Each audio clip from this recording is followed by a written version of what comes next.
The sun is out. Miracle has arrived, and that's the subject really for this particular video.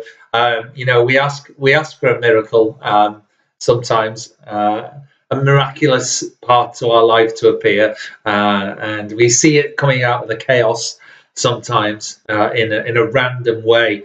But I think the work that I've been doing fairly recently on this subject has produced this idea that I should be doing a video on it.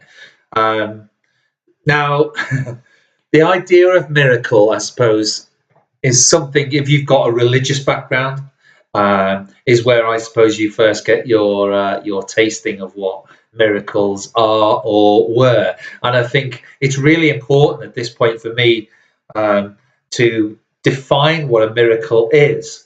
And the way it's been described to me is that a miracle is a shift in perception from fear to love. That's all it is. When there's two emotions in this world, fear and love, a miracle happens is when you shift something from fear to love.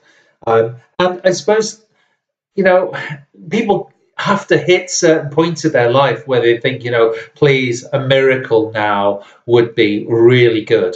And I think they are available to us. And I think you're in more control than you perhaps sometimes believe.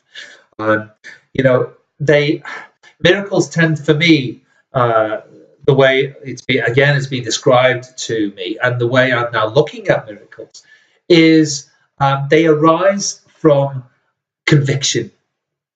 The people in this world who have, I suppose, the most conviction to a cause tend to be your terrorists, unfortunately. There they are, being convicted to a particular way of thinking. Their conviction is towards hatred, and they're very good at that, and they will plant their flag, and they will do everything they can to make that happen.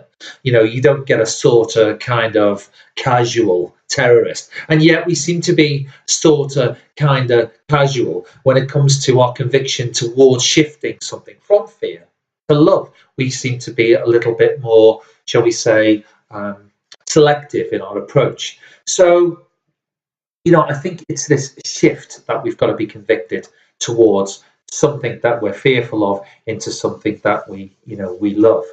And of course, you can look in whatever parts of your life that you want to change. You could be looking at a particular issue, and heaven knows that we know what our problems are in certain parts of our life. Knowing what that particular problem is doesn't really help in its truest sense. It just makes you more articulate about describing it to someone else. We know what the things are that we need to work on.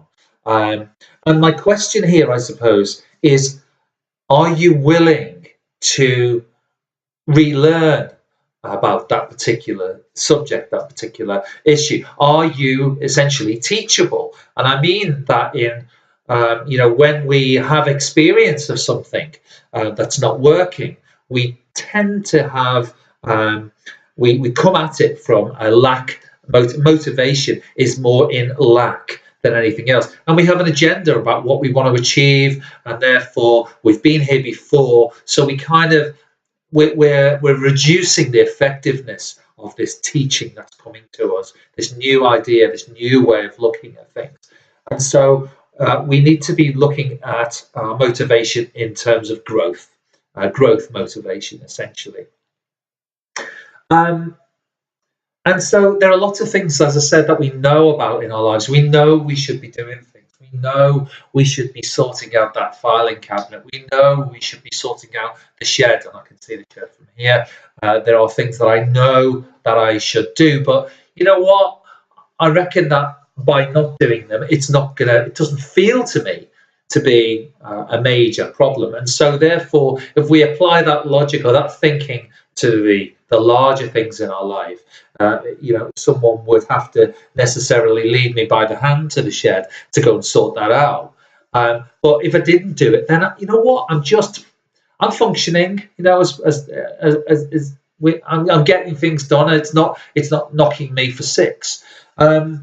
But I think if you work on the I'm functioning side of things, then that's a very limited circumstance for you. I think for me personally now, the way that I'm looking at it is I am here to be the best version of myself that I can be. So therefore, just functioning is something that doesn't really appeal to me. So we know the things that we need to sort out. Defining them doesn't really help us. It just makes us a bit more articulate. And so at some point, we've got to provide, I suppose, a counterforce to the ways in which your life isn't working.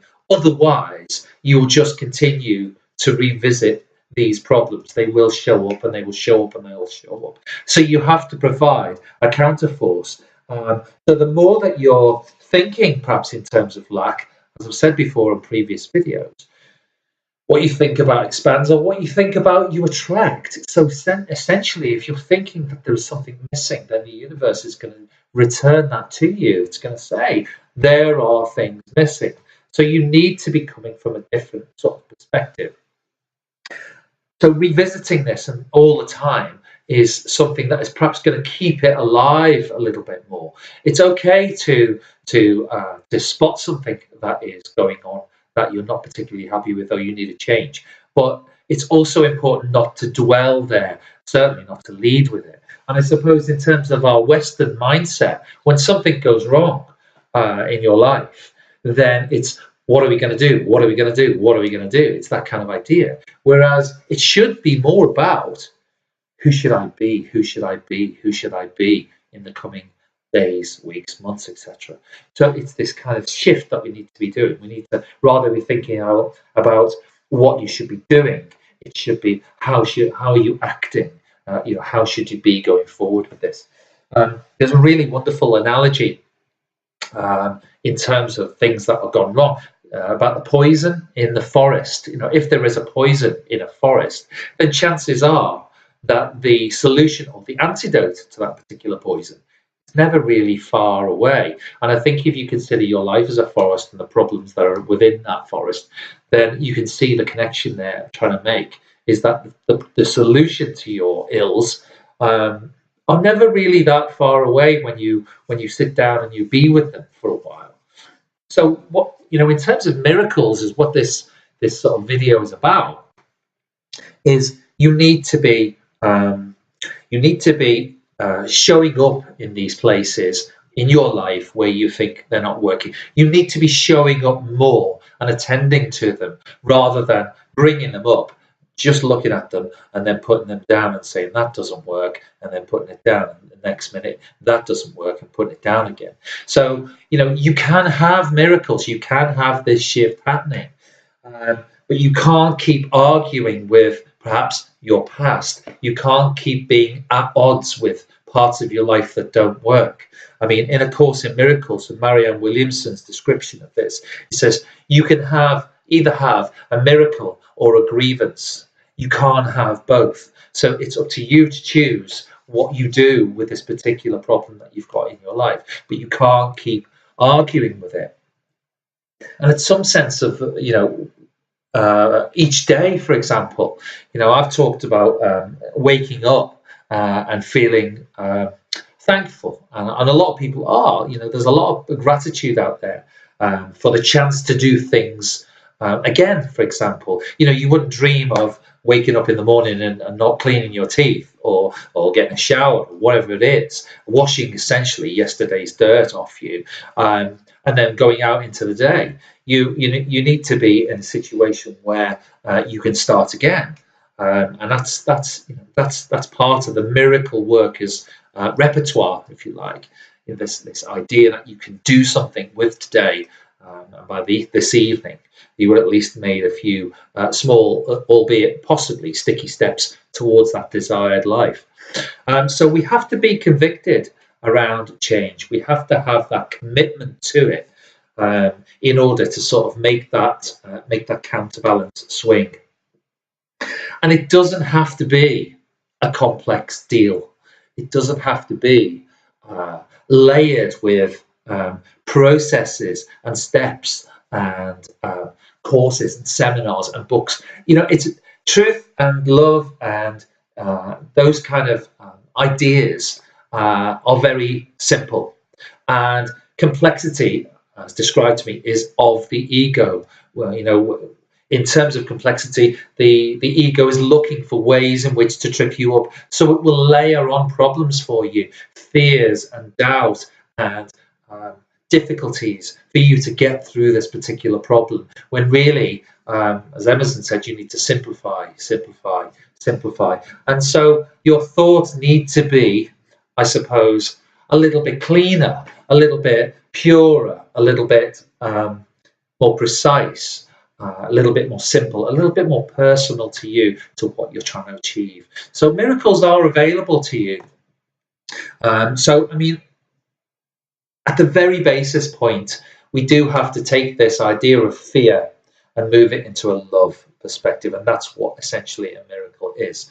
And we have to be committed around it. We have to be convicted about it. And each day that we wake up to this wonderful sunshine, we've got another opportunity to maybe touch the lives of other people and make a difference in your own. So there we go. A little bit on miracles. Go out and be one today.